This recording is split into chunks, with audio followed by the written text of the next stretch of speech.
porque ya se fijaron que me dejaron predicar 2 domingos seguidos. Entonces eso me pone contento. Y me dejaron predicar porque hoy vamos a iniciar otra serie.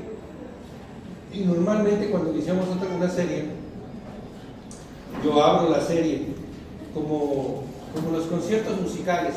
Los más malitos los ponen primero para abrir el concierto, ¿no? Y ya los más buenos los ponen al final. Entonces así por eso me mandan primero a mí.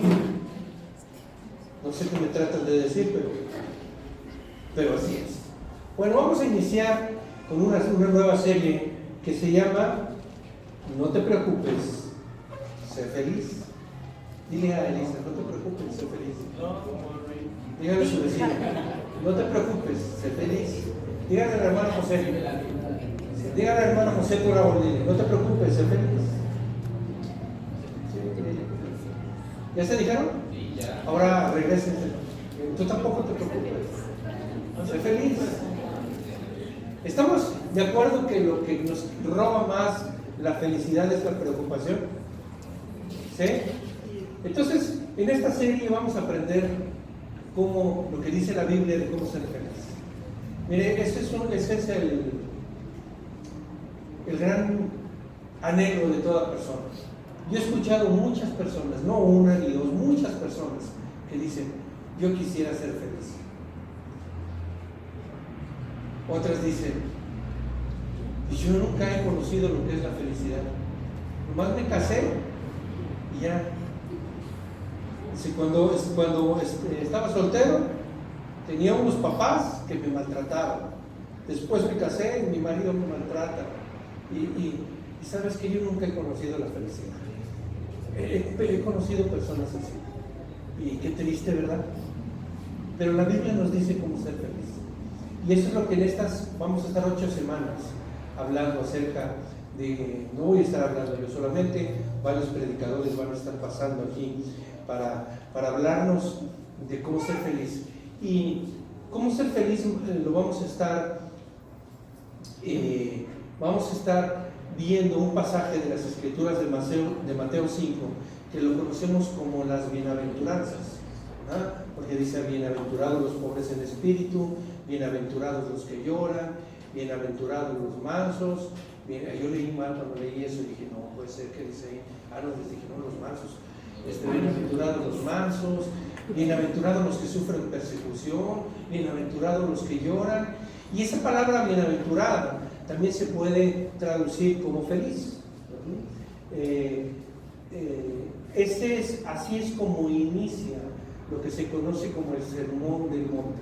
El Sermón del Monte está en Mateo 5, 6 y 7. Es el sermón más conocido de Jesús, el sermón más poderoso de Jesús, y vino a revolucionar y a cambiar mucho de lo que se había escrito en el Antiguo Testamento, lo que se conoce como el Sermón del Monte. Pero Jesús empieza el Sermón del Monte con las bienaventuranzas, o sea, diciéndole a la gente cómo puede ser feliz. Y yo me preguntaba y decía, ¿por qué Jesús empezó con las bienaventuranzas? Pues muy simple, porque en esa época, como en esta época, como en todas las épocas, la gente quiere ser feliz. ¿Estamos de acuerdo? Eso es lo que la gente anhela, lo que la gente busca, lo que la gente quiere. Y entonces Jesús empieza enseñándole a la gente y diciéndole cómo puede ser feliz. Y sabe que yo me gozo porque la Biblia es hermosa y nos trae palabras de consuelo, palabras de ánimo, pero no solamente nos trae palabras de consuelo y de ánimo, sino que nos da principios que si nosotros los ponemos en práctica y los cumplimos, nuestra vida es diferente. Nuestra vida es abundante, nuestra vida es próspera, nuestra vida es una vida de felicidad. Pero primero vamos a entrarle, ¿cuál es la idea popular de la felicidad? ¿Qué necesita usted para ser feliz? A ver, pregunto porque ya saben que yo no predico nada más, a mí me gusta que sea interactivo. ¿Qué piensa usted? ¿Qué necesita para ser feliz? Para decir, yo estoy en la cumbre de la montaña, más alto. A ver, Berta, ¿qué necesita para ser feliz? Que mi familia esté bien, que yo no esté enfermo. ¿Bien qué? ¿Bien comida? Bien comida, que tengan un hogar bien. No, repita lo que yo estoy diciendo. ¿Qué necesita para ser feliz? Que su familia esté bien. Pues que tengan a Cristo también. Que tengan a Cristo. Es lo primero. Entonces, ¿quiere decir que su familia no tiene a Cristo? ¿Qué necesita? Ah, piense. Ponga el cerebro a trabajar. ¿Qué necesita para ser feliz? ¿O es feliz? Dice, yo soy feliz, como una lombriz. Más o menos, ok. ¿Quién dice, yo necesito esto para ser feliz? A ver, ¿quién me ayuda? Parece que estoy en la secundaria y nadie quiere contestar. ¿Qué necesita para ser feliz? Paz interior. ¿Cómo? Paz interior. Paz interior. ¿Ok? ¿Qué más? ¿Qué necesita para ser feliz? Salud. ¿Actitud? ¿Qué espiritual me salieron ustedes? ¿Qué necesita para ser feliz? Algunos dicen. Mire, en una encuesta que hicieron, preguntándole a personas qué necesitaban para ser feliz, les voy a decir algunas cosas, las principales que la gente decía que para estar feliz. Amigos, muchos amigos, vida social, algunos trabajos que les gusta trabajar. Lógicamente los que les gusta trabajar, ¿verdad? Los hace feliz el trabajo. Los que no les gusta trabajar, pues no los hace feliz el trabajo. Otros estar enamorados, sobre todo los jovencitos. Otros necesitan reconocimiento para poder ser feliz. Algunas personas dicen, cuando alcance el éxito, yo voy a ser feliz. Algunas personas los hace feliz el sexo, a mí también. Algunas personas crecimiento personal, algunas personas una buena situación financiera los hace feliz. Dicen, yo cuando alcance esta situación, este estatus financiero voy a ser feliz. Algunos los hace feliz tener una casa, un departamento.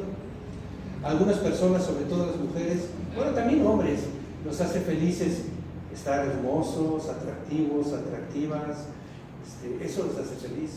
Eso es más o menos las cosas que en una encuesta nos dicen que la gente contestó a esa pregunta. ¿Qué necesitas para ser feliz? Pero ¿sabe qué? Que en la Biblia, en Eclesiastés, un hombre, Salomón tenía dos características dadas por Dios. Una, era un hombre muy sabio, conocido porque era un hombre muy sabio. Pero otra característica era que era un hombre muy rico. La gente cristiana lo conoce más por su sabiduría. La gente que no es cristiana lo conoce más porque ha sido el hombre más rico que ha existido sobre la tierra. Entonces tenía esas dos características Salomón. Pero Salomón se dedicó su vida a muchas cosas que las vamos a ver ahorita. Y él escribió un libro que se llama Eclesiastés. Y Eclesiastés, en el capítulo 2, del capítulo 1 al 26, del versículo 1 al 26, capítulo 2, nos narra algunas cosas que él hizo para ser feliz. Pónganme ahí en la pantalla Eclesiastés 2.1, por favor. No, ahora todo nos falló. Ok, me dicen cuando ya esté. Eclesiastés 2.1. Y ahí nos narra, yo se los voy a leer algunos pasajes de ahí, de lo que escribe Salomón. Y Salomón dice, me dije, ¿ya se los pusieron? No. Bueno, se los leo. Ya. Dice, me dije, vamos, probemos los placeres, busquemos las cosas buenas de la vida.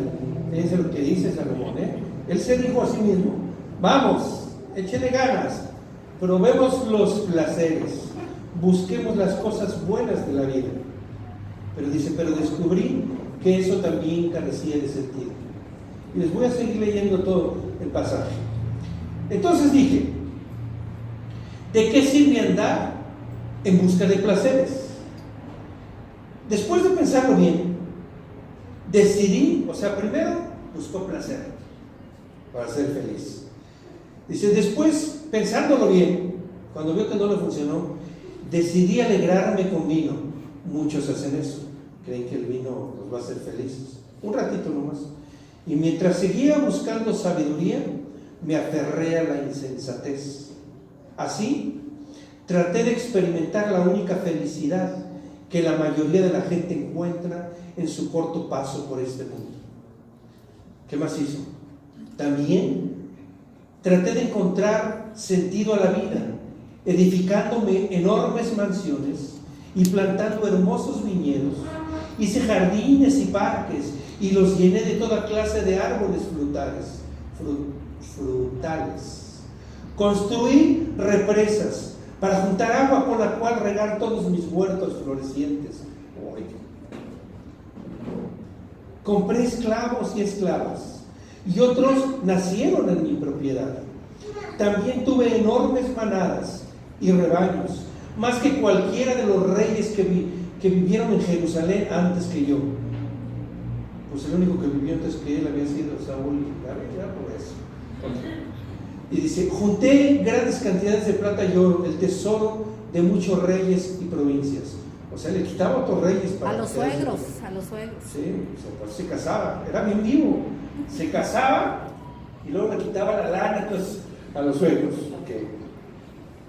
Dice, y fíjense, no nada más tuvo eso, no mucha lana.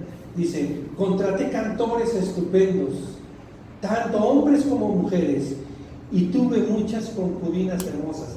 Aquí cuando puso muchas, se quedó corto. Ajá. ¿Sabe por qué? Porque nada más tuvo 1000.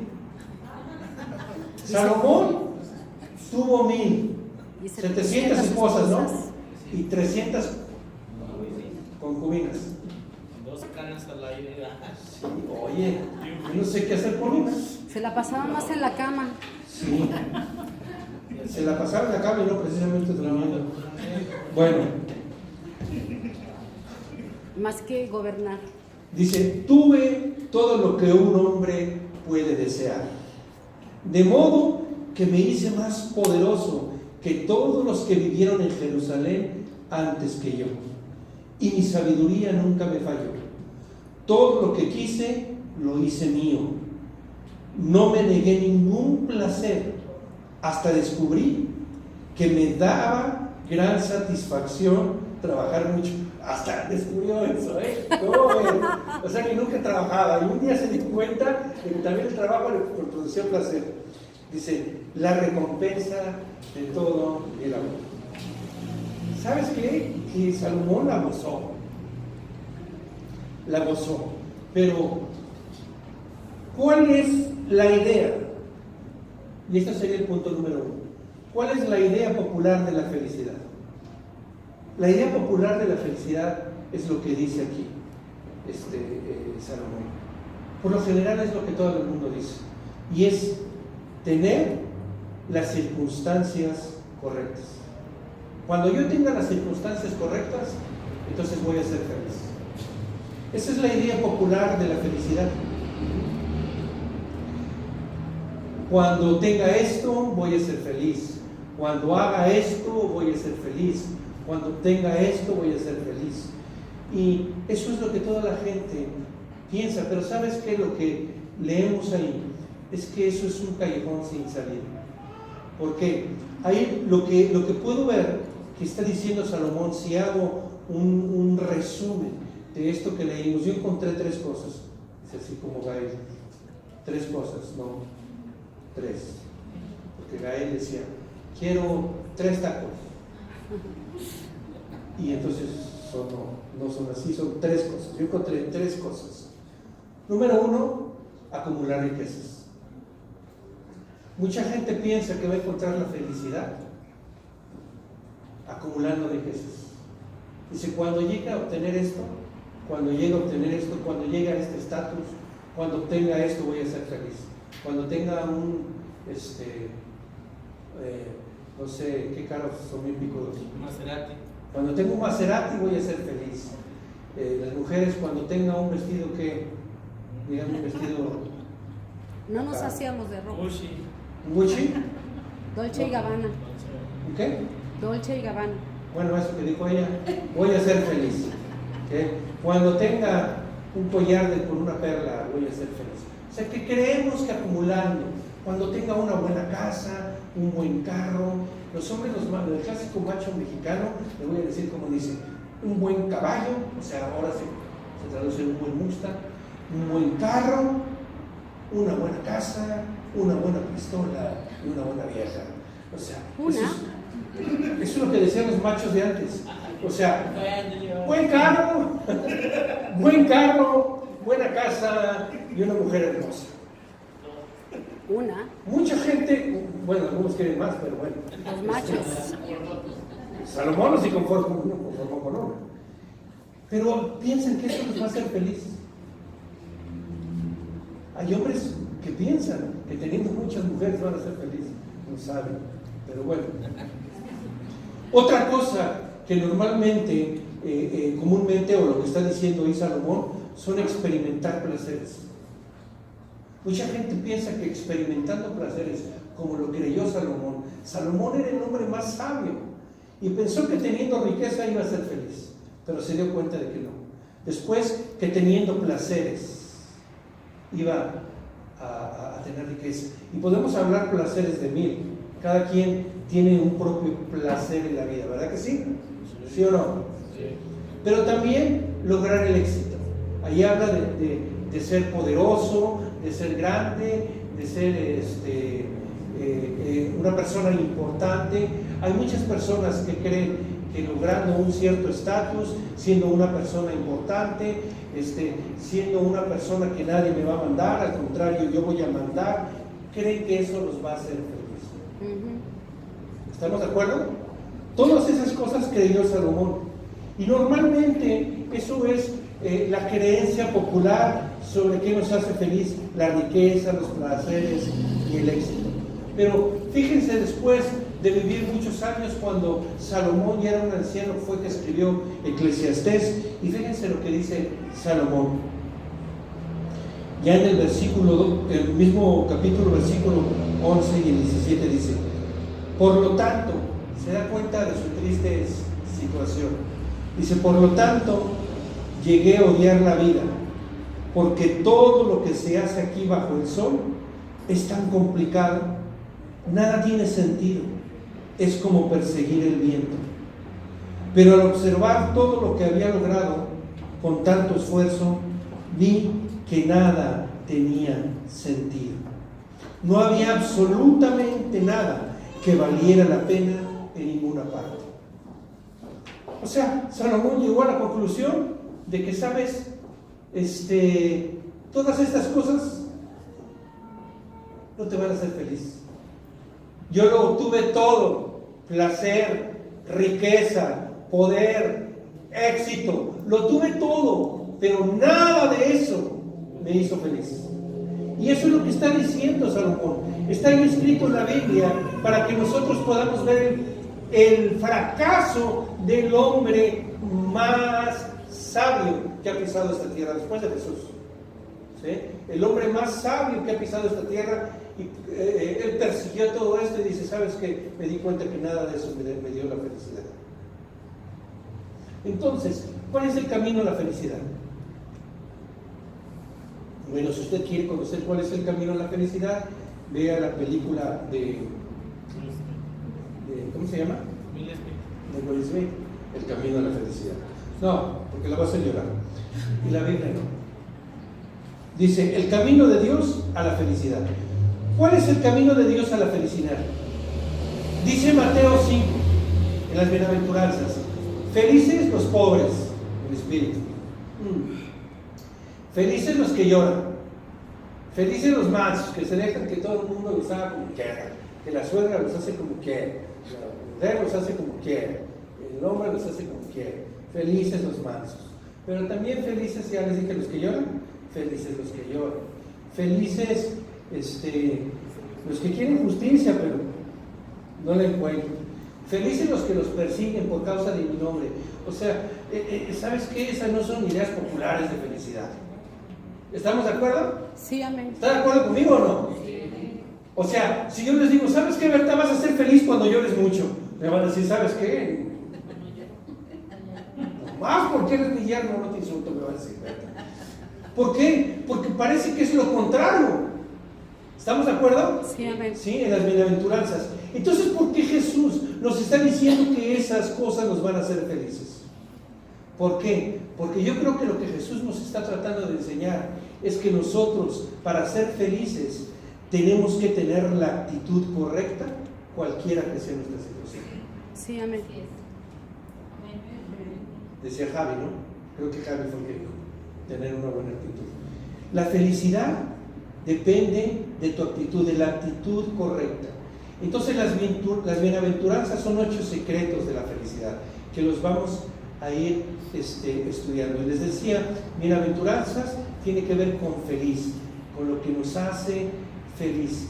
Entonces, el objetivo de estas bienaventuranzas son, la verdad, son contradicciones.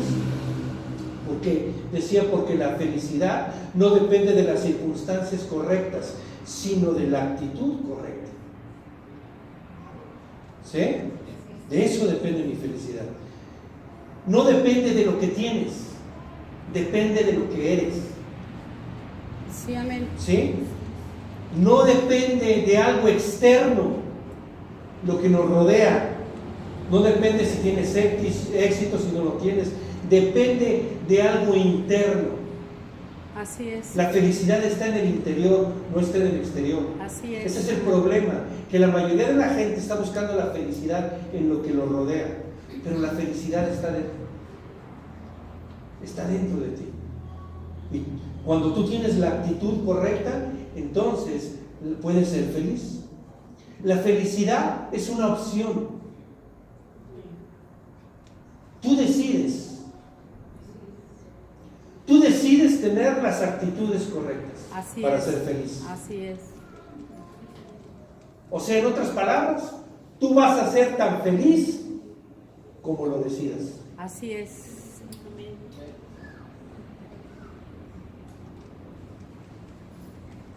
¿Está bien? Ahí vamos. ¿Ok? Entonces, les dije 2 cosas. Número 1, la idea popular de la felicidad y el camino de Dios hacia la felicidad. Eso fue lo segundo.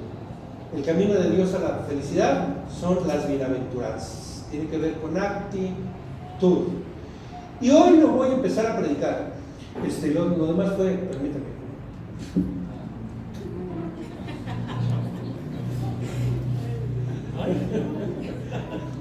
Es que veo que ya se están durmiendo algunos. ¿Hasta dónde llego? Para que no se duerman. Ok, ahora sí voy a empezar con el mensaje. El primer paso, y así se llama nuestro mensaje, se llama el primer paso hacia la felicidad. ¿Cómo se llama nuestro mensaje de hoy? El primer paso hacia la felicidad. O sea, vamos a dar 8 pasos. Y cada semana vamos a ir dando un pasito. Hoy vamos a dar el primer paso hacia la felicidad. Entonces, ¿qué dice Mateo 5.3? Póngamelo por favor ahí. Mateo 5.3. Dice, felices, yo lo voy a leer en mi versión, el Chilango habla hoy. Dice, felices los que son pobres en espíritu. En la NTV, si la tienen, lo ponen. Felices los que son pobres en espíritu y se dan cuenta de la necesidad que tienen de Él, porque el reino de los cielos les pertenece. Esa es lo que conocemos como la primer bienaventuranza. ¿Ya lo pusieron? Ya. ¿Sí? Ok. Ahí dice bienaventurados, me parece, ¿verdad? Pero, Dios bendice a los que son Dios pobres. bendice. Ok, vamos a ponerlo ahí como feliz. Feliz los que son pobres en espíritu. ¿Qué es una persona pobre en espíritu? Una persona, vamos a ver qué no es. No, una persona pobre en espíritu no es una baja autoestima. No es que, ay, pobrecito de ti, que eres así como un gusanito que se va arrastrando, que andas por la vida causando lástimas. No, eso no es ser pobre en espíritu. ¿Ok? ¿Por qué? Pero también tenemos que entender que nadie somos perfectos. Entonces, ¿qué es la palabra pobre en espíritu? Exactamente lo que les dije, porque todas las versiones nada más dicen los que son pobres en espíritu, pero les puse esta versión, la NTV, porque dice, y se dan cuenta de la necesidad que tienen de Él. ¿Ok? Entonces, ¿por qué? Porque eso es como la traducción. ¿Qué es una persona pobre en espíritu? El que necesita a Dios. El que se da cuenta que necesita a Dios. Una persona pobre en espíritu es una persona que se da cuenta que necesita a Dios. ¿Ok? Entonces eso lo puedo traducir como humildad. Una persona pobre en espíritu es una persona humilde. Entonces lo que Jesús nos está diciendo, si tú eres una persona humilde, vas a ser feliz. Sí, amén. Si tú reconoces que necesitas a Dios, vas a ser feliz. Eso es un gran paso. Porque una persona soberbia es todo lo contrario. Una persona soberbia cree que no necesita a nadie, que él es muy inteligente, que él es muy astuto, que él puede hacer las cosas por él mismo. Esa es una persona soberbia, ¿estamos de acuerdo? Sí. Pero una persona humilde sabe que necesita a Dios, y no solamente a Dios, sabe que necesita a otras personas. Sí, amén. ¿Sí estamos de acuerdo con eso? Amén. Esa es una persona humilde. Entonces ser pobre en espíritu tiene que ver con humildad. Una persona pobre en espíritu o una persona humilde admite que no lo va a tener todo, que no puede tener todo en la vida. Sí, así es. Esa es una persona humilde.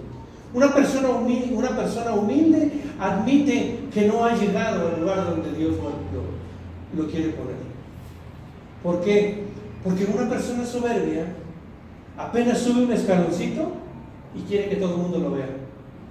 Por eso yo me subo aquí, porque quiero que me vean. Por eso unos predican ahí abajo, porque son humildes, yo no.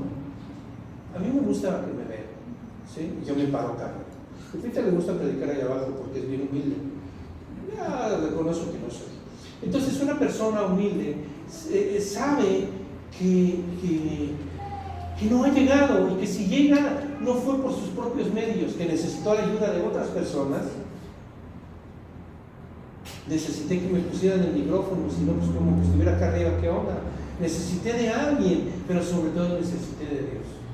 Y que si tengo algún puesto, algún estatus, estoy en un cierto nivel, no es por mis capacidades, es por la gracia de Dios. Eso es una persona humilde. Puede ser que estés ahí porque tienes una mente muy desarrollada, seas inteligente, pero ¿sabes qué? Esa inteligencia Dios te la dio. Así es, amén. Tú cuando naciste no llegaste y dijiste, sacaste la cartera y dijiste, deme 3 pesos de inteligencia. ¿No? Dios te la dio por su gracia. Amén. Te hizo atractivo, algunos nos hizo atractivos por su gracia. Por eso nos gusta estar acá arriba, porque somos atractivos. ¿O no? Entonces, o sea, es para que se relaje, ¿no? No crea que estoy atractivo, ustedes se dan cuenta de que no. ¿Ok? Entonces, es saber la necesidad que tenemos de Dios. Una persona humilde sabe que, ahora sí que sabe como Aristóteles, él sabe que no sabe nada, es lo único que sabe.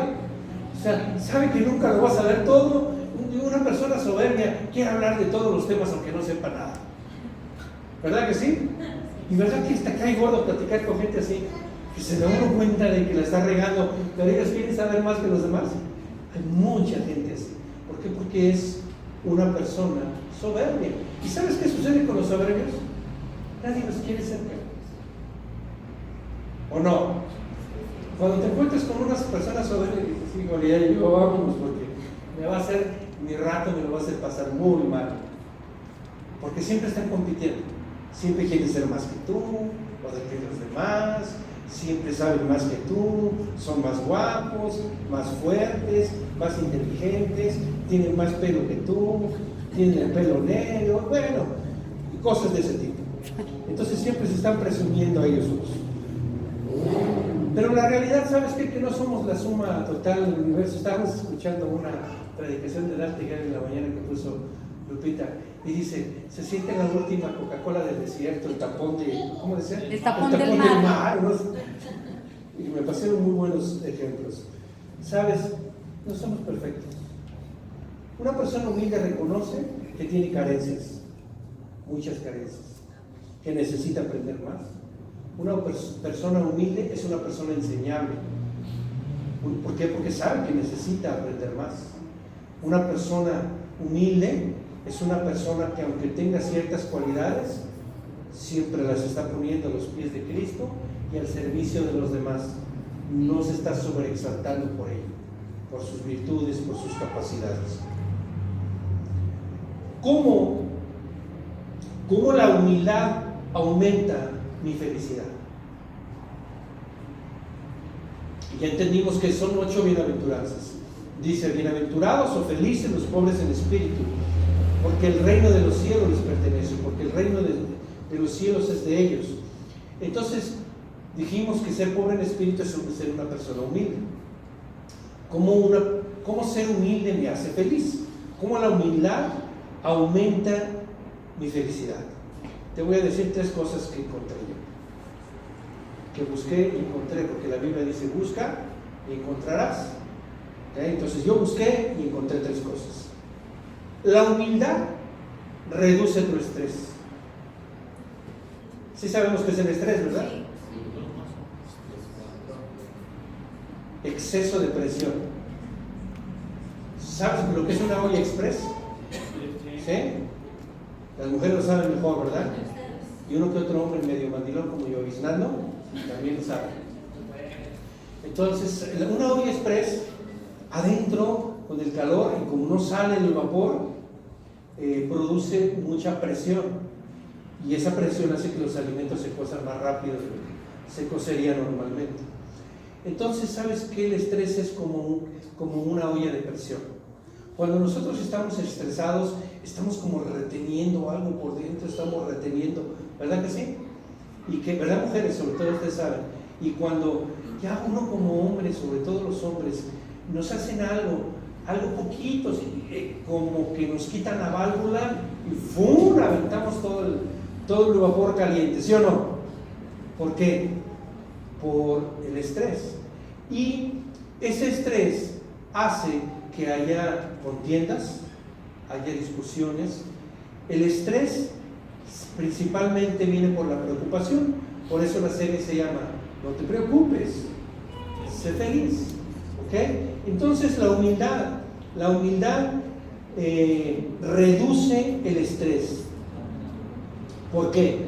Porque si eres una persona humilde, sabes, escúchenme, una persona humilde sabe que no puede resolver todos los problemas. ¿Qué es lo que te causa más estrés en la vida? Estar tratando de resolver todos los problemas. ¿Estamos de acuerdo o no? ¿Está de acuerdo conmigo o no? Sí. Lo que más nos causa estrés en la vida es estar resolviendo todos los problemas. Que mi hijo es así, que mi hija es así, que ya anda de novia y que ahora qué voy a hacer, y no tengo para el chivo. O sea, estar tratando siempre de resolver problemas, no solamente un mes, no solamente 2 meses, no solamente 6 meses. ¿Sabes qué? Es toda una vida. Y cuando estamos tratando de resolver problemas, eso nos causa tensión y nos causa estrés. Pero cuando tú entiendes que tú no puedes resolver todos los problemas, ¿qué dijo Jesús? Sin mí, ¿qué? Nada pueden hacer. Cuando tú entiendes eso, cuando yo entiendo eso, entonces mi estrés se reduce. ¿Por qué? Porque yo sé que yo no voy a resolver nada.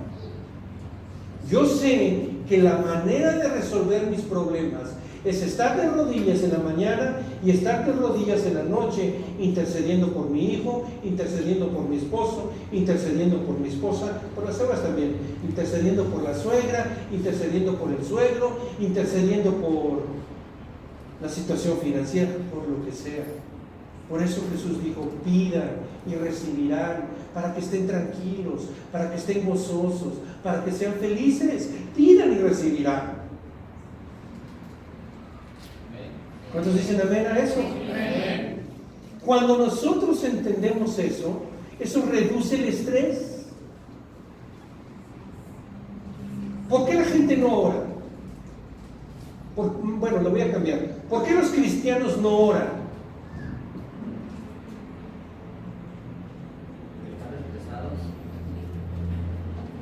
Los cristianos no oran porque no creen que Dios vaya a contestar su oración y que su problema se vaya a resolver. ¿Estamos de acuerdo o no? Sí. Si yo de veras creo que orando, que mi éxito viene en la oración y por la oración, porque cuando yo oro, Jesús dijo, denme su carga, mi yugo es fácil y ligera mi carga. O sea, quítense el yugo, quítense el estrés, quítense la preocupación, pásenmelo a mí. ¿Cómo hacemos eso? Pues lo hacemos a través de la oración.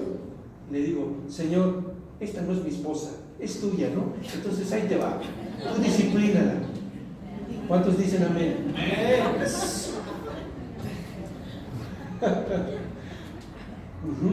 Pero también lo contrario, también este hijo no es mío, es tuyo, Señor, así es que tú pones su lugar. ¿Cuántos dicen amén, mujeres?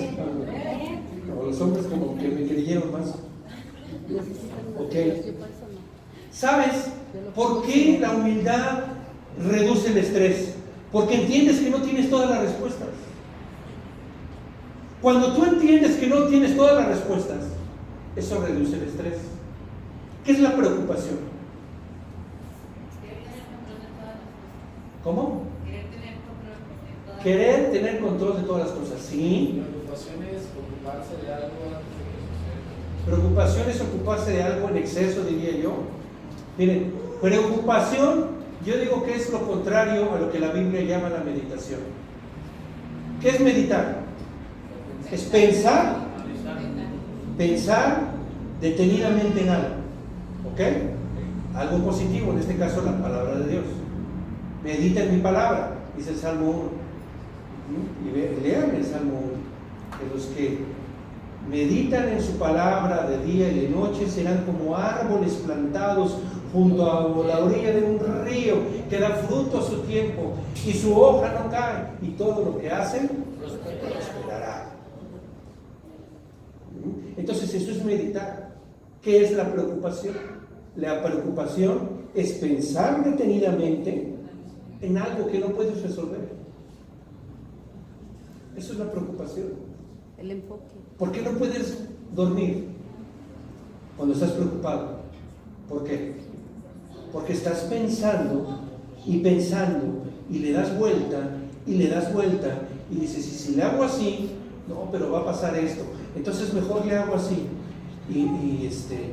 no, pero no se va a poder tampoco, y estás pensando y pensando y pensando. Eso es preocuparse, y la preocupación genera estrés, y el estrés enferma tu alma y enferma tu cuerpo.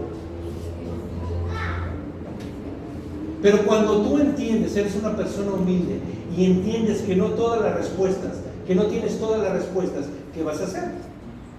Vas a decir, Señor, yo no sé cuál es la respuesta para esto, lo pongo en tus manos. Y ahora sí, yo ya me voy a dormir, venga a nuestro reino y a dormir.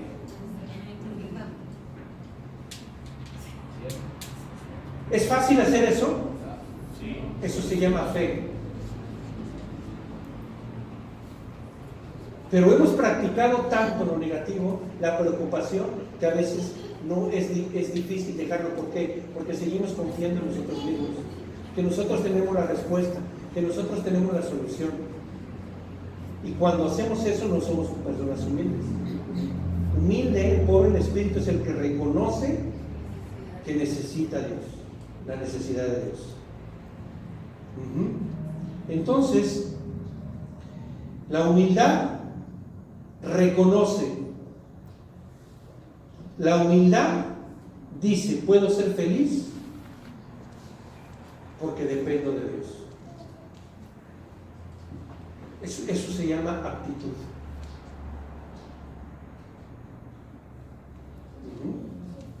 Ahora sí ya los veo en otro ambiente, ya los veo meditabundos, pensativos.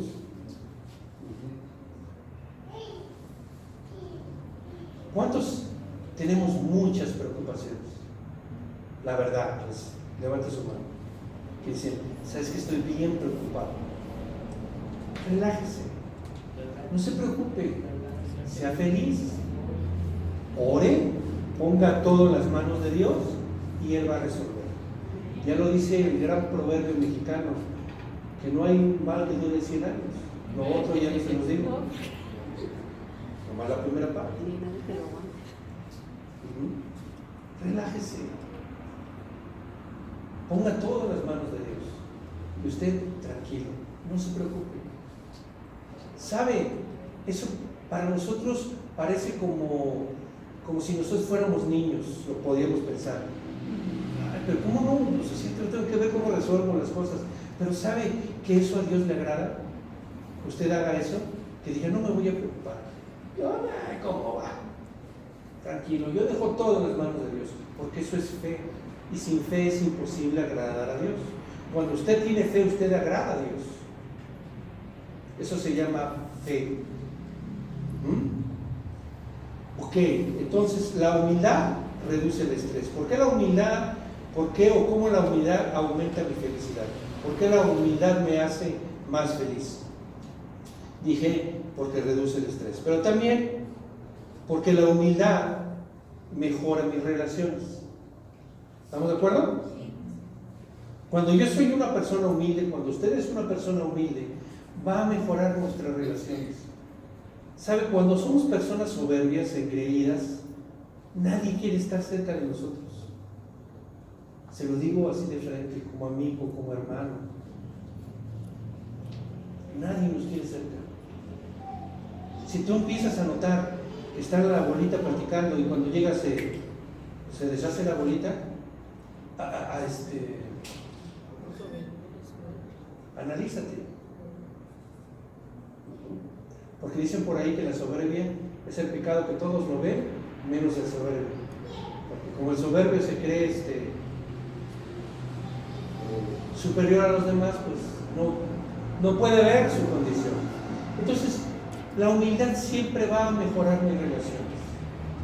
Cuando tú tienes malas relaciones, eso hace que estés preocupado, que estés estresado, y sobre todo cuando esas relaciones, a lo mejor si no tienes buena relación con alguien de trabajo, bueno, no hay tanto problema, pero cuando tus relaciones no son buenas con tu esposa, con tus hijos, tal vez con tus vecinos, ¿sabes? Eso va a causar algo. Eso te quita la felicidad. ¿Estamos de acuerdo? ¿Estamos de acuerdo? Cuando tú no tienes una buena relación con tu esposo o con tu esposa, eso te quita la felicidad. Cuando tú eres una persona humilde, eso hace que tengas buenas relaciones, porque entiendes a las otras personas, entiendes su situación. ¿Por qué reaccionó así? Pobrecito, está traumada, o pobrecito, está traumado. Se lo voy a dejar pasar. Eso es ser humilde. ¿Sí me explico? Una persona soberbia tiende a juzgar. Una persona humilde tiende a ver por qué suceden esas cosas y a ayudar a las personas. Entonces la humildad mejora mis relaciones, por eso me hace más feliz. Pero también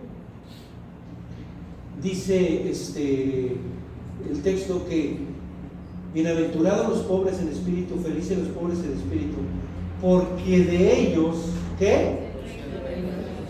Es el reino de los cielos. De ellos es el reino de Dios. O sea, si tú quieres estar en el reino de Dios, ¿qué necesitas? A ver, como si supiera. ¿Qué necesitas? Humildad. ¿Y qué es el reino de Dios? ¿O qué es el reino de los cielos? Justicia, paz y gozo. Justicia, paz y gozo. Eso es lo que dice la Biblia, es lo que la leen. Pero, ¿qué es un reino? Un reino tiene que ver con gobierno. ¿Qué es un rey? Un rey es el que gobierna cierto territorio. ¿Estamos de acuerdo? Principalmente eso es un reino. Entonces, un reino, siempre un reino, que hablamos del reino de los cielos, el reino de Dios, hablamos también de gobierno. Porque Jesús, cuando ascendió al cielo, sus últimas palabras que les dijo a sus discípulos es: les doy autoridad. Está en el Evangelio de Marcos, está en el Evangelio de Lucas y está en Mateo. Les doy autoridad a su iglesia. ¿Por qué? Porque el reino de Dios tiene que ver con gobierno, con autoridad. Entonces, lo que quiero decirte es que la humildad te hace feliz, porque la humildad libera el poder de Dios en ti.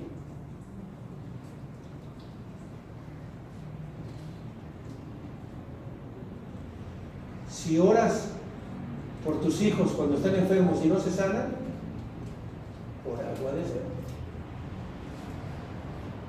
¿Cómo andamos?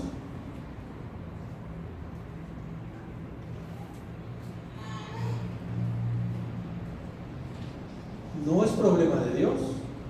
Dios está ahí en su palabra y Él dice: yo les doy autoridad para sanar. Pero tenemos que ser personas humildes, porque la humildad libera el poder. Hay personas que dicen: yo les hablo a todos mis vecinos de Cristo y nadie me hace caso, nadie se convierte. Por algo ha de ser. ¿Cómo eres? ¿Eres una persona humilde? La gente te va a recibir todo lo que le digas. ¿Eres una persona orgullosa, vanidosa, soberbia? Le puedes hablar 1000 cosas y la gente no te va a escuchar. ¿Por qué? Porque el poder de Dios no está sobre ti. ¿Cuántos dicen amén a eso? Amén. Ahora, ¿cuántos dicen salud?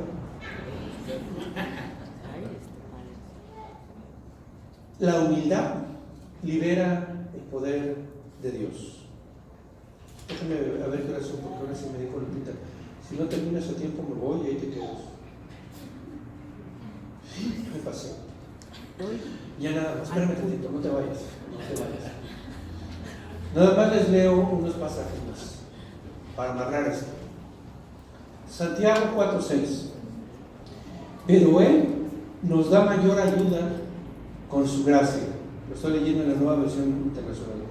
Por eso dice la Escritura: Dios se opone a los orgullosos, pero da gracia a los humildes. Tú eres humilde, el poder de Dios se libera sobre ti. Él da gracia a los humildes. Mateo 5:3, que ya lo leímos: felices los que se dan cuenta que tienen necesidad de Dios, la gran necesidad que tienen de Dios, porque el reino de los cielos, ¿qué? Les pertenece. Poder de Dios. ¿Por qué? Porque soy humilde y eso me hace feliz.